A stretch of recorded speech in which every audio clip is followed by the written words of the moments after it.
I'm ready. Are you recording? Yep, everything's going. Is it? I don't see the red. Is it okay? No, you're live. Okay. Happy Sabbath, boys and girls. Have you ever visited the state of Florida in America? No? Well, maybe some of you have. In Florida, it's hot and it's humid. It rains a lot. And because of all the rain, they have many little lakes and ponds all over. Well, in little Billy's house, he had a large property and there was a pond in his backyard. He loved to swim in his backyard. He loved to swim in his pond.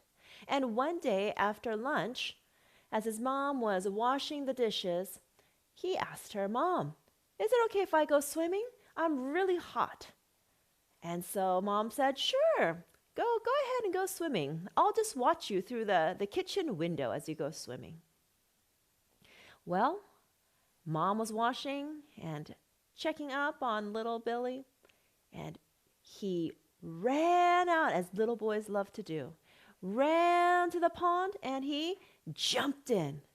He jumped in and was swimming all around. He was having such a good time.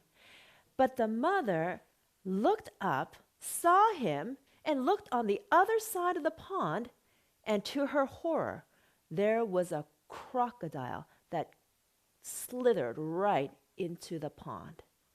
The crocodile had seen Billy, and he went after him.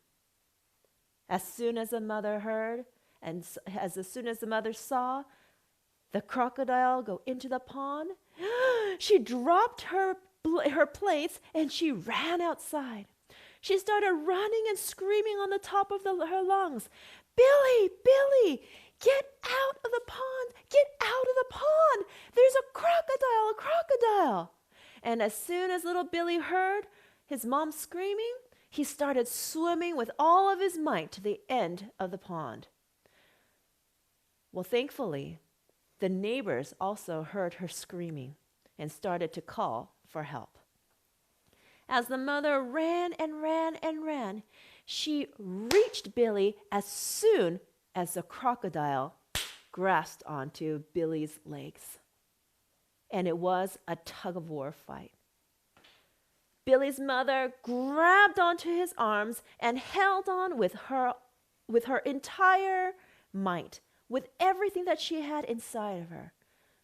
But as we know, crocodiles are very big and very strong, and he had a death grip on Billy's legs.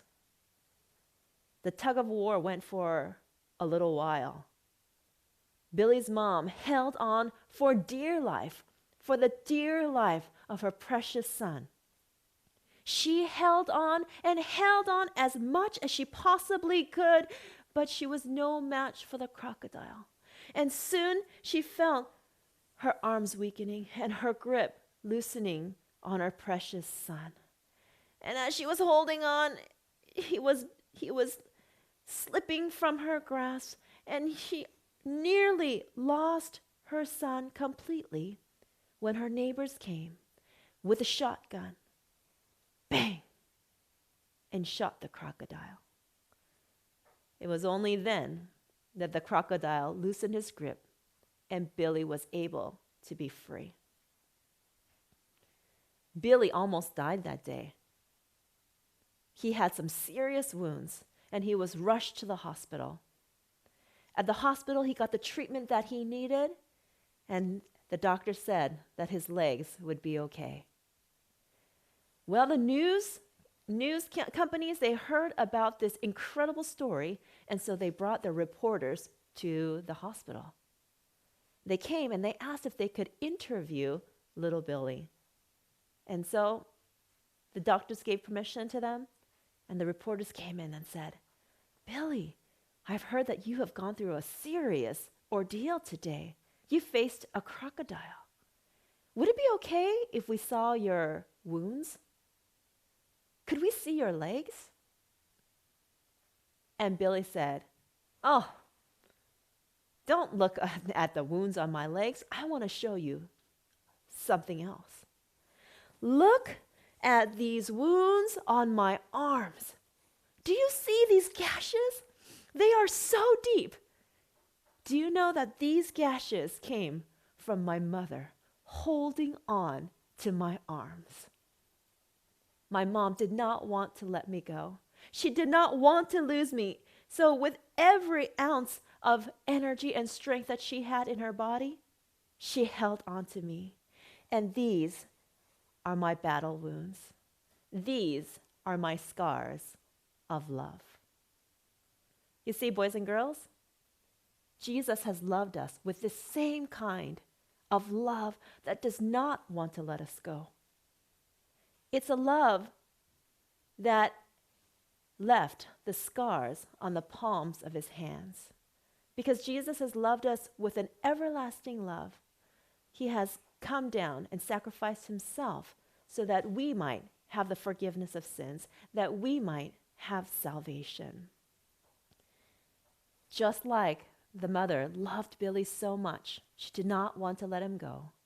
Jesus loves us with the same kind of love. When you receive love from somebody, how do you respond? When somebody loves you, brings you presents, gives you hugs, says wonderful things, you can't help but want to love that person back. Have you met the love of Jesus? If you've met the love of Jesus, I'm sure that you want to love him back in response. I hope you remember that Jesus loves you with the same kind of love that won't let you go. God bless you.